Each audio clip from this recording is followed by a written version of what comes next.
Hello అండి, ఇవాల్టి special paneer butter masala with matar అనమాట. నేను చేసే విధంగా ట్రై చేయండి. ఇంకా మీరు రెస్టారెంట్కి కూడా వెళ్ళాల్సిన అవసరం లేదు, అంత పర్ఫెక్ట్గా వస్తుంది. టేస్ట్ కూడా సూపర్గా ఉంటుంది. నా రెసిపీస్ నచ్చినట్లయితే లైక్ చేసి వీడియో చూడడం స్టార్ట్ చేయండి. లేట్ చేయకుండా రెసిపీ ఎలా చేయాలో చూసేద్దామా.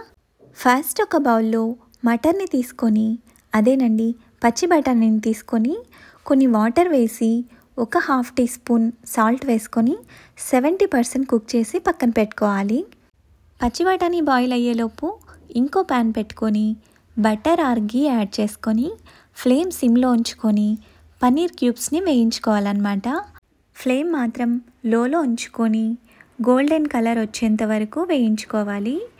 ఇలా గోల్డెన్ కలర్ వస్తూనే ఒక బౌల్లో చల్లని వాటర్ తీసుకొని అందులో half teaspoon salt add చేసుకొని ఈ పన్నీర్ క్యూబ్స్ని ఈ వాటర్లో వేయాలి.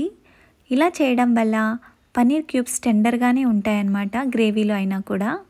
ఇప్పుడు పన్నీర్ బటర్ మసాలాకి కావాల్సిన మెయిన్ మసాలా ప్రిపేర్ చేసుకుందాం. పన్నీర్ని ఫ్రై చేసిన అదే ప్యాన్లో మళ్ళీ ఒక టీ స్పూన్ ఘీ యాడ్ చేసుకొని సన్నగా స్లైస్ చేసిన onions, ginger, garlic, green chillies, బాగా పండిన టొమాటోస్ని ముక్కలుగా కట్ చేసుకొని యాడ్ చేసుకోవాలి. టొమాటోస్ని మగ్గేంత వరకు ఫ్రై చేయాలి. ఆనియన్స్, టొమాటోస్ ఒక 50% కుక్ అయిన తర్వాత ఈ మిశ్రమాన్ని మొత్తం పక్కన పెట్టేసుకోవాలి. కొంచెం చల్లారిన తర్వాత మిక్సీ జార్లో వేసి స్మూత్ పేస్ట్ లాగా చేసుకోవాలి. ఇప్పుడు కర్రీ ప్రిపరేషన్ కోసం ఒక కడాయి పెట్టుకొని ఫ్లేమ్ని సిమ్లో ఉంచుకొని బటర్ క్యూబ్స్, కొంచెం ఆయిల్ యాడ్ చేసుకొని అందులో ఒక బే లీవ్, బిర్యానీ స్పైసెస్ యాడ్ చేసుకోవాలి. అవి కొంచెం ఫ్రై అవ్వగానే chilli powder, coriander powder, turmeric powder వేసిన వెంటనే టొమాటో ఆనియన్స్ పేస్ట్ వేసి ఇలా అడుగు మాడకుండా కలుపుతూ ఉండాలి. ఈ టైంలో మీరు గుర్తుంచుకోవాల్సింది ఏంటంటే ఆయిల్లో డ్రై మసాలాస్ యాడ్ చేసేటప్పుడు ఎప్పుడైనా ఫ్లేమ్ సిమ్లో ఉంచుకోవాలి.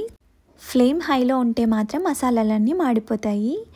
కొంచెం సాల్ట్ యాడ్ చేసుకొని లిడ్ పెట్టి ఆయిల్ పైకి తేలేంత వరకు ఈ గ్రేవీని కుక్ చేయాలన్నమాట.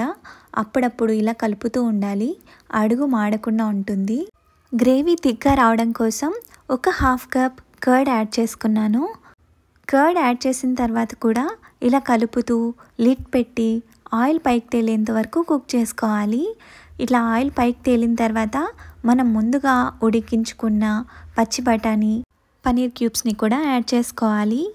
తర్వాత కొంచెం కసూరి మేతిని యాడ్ చేసుకొని కొత్తిమీర కూడా యాడ్ చేసి ఫ్లేమ్ని మాత్రం లో టు మీడియంకి సెట్ చేసి గ్రేవీని ఉడకనివ్వాలి. గ్రేవీ మరీ థిక్గా ఉంటే మనం ముందుగా బఠానీ ఉడకబెట్టిన వాటర్ కానీ లేకపోతే సపరేట్గా వాటర్ని వేడి చేసుకొని యాడ్ చేసుకోవాలి. ఈ టైంలో పచ్చిమిర్చి స్లైసెస్, కొంచెం గరం మసాలా యాడ్ చేసుకొని 2 to 3 మినిట్స్ కుక్ అవ్వనివ్వాలి. ఈ గ్రేవీని అప్పుడప్పుడు ఇలా గరిటెతో తిప్పుతూ ఉండాలి, ఎందుకంటే అడుగు మాడకుండా ఉంటుంది. గ్రేవీ కన్సిస్టెన్సీ ఇలా థిక్గా ఆయిల్ మొత్తం పైకి తేలుతూ ఇలా వచ్చినప్పుడు మనకి గ్రేవీ రెడీ అయిపోయినట్టే. లాస్ట్లో కొత్తిమీర యాడ్ చేసుకొని స్టవ్ ఆఫ్ చేసుకోవడమే. అంతే, చాలా క్విక్గా ఈజీగా అయిపోయే పన్నీర్ బటర్ మసాలా రెడీ. మీకు ఈ రెసిపీ నచ్చినట్లయితే ఖచ్చితంగా కామెంట్ చేయండి. ఛానల్ని మాత్రం సబ్స్క్రైబ్ చేసుకోండి. అంతే, వీడియోకి bye bye. Subscribe. Thanks for watching.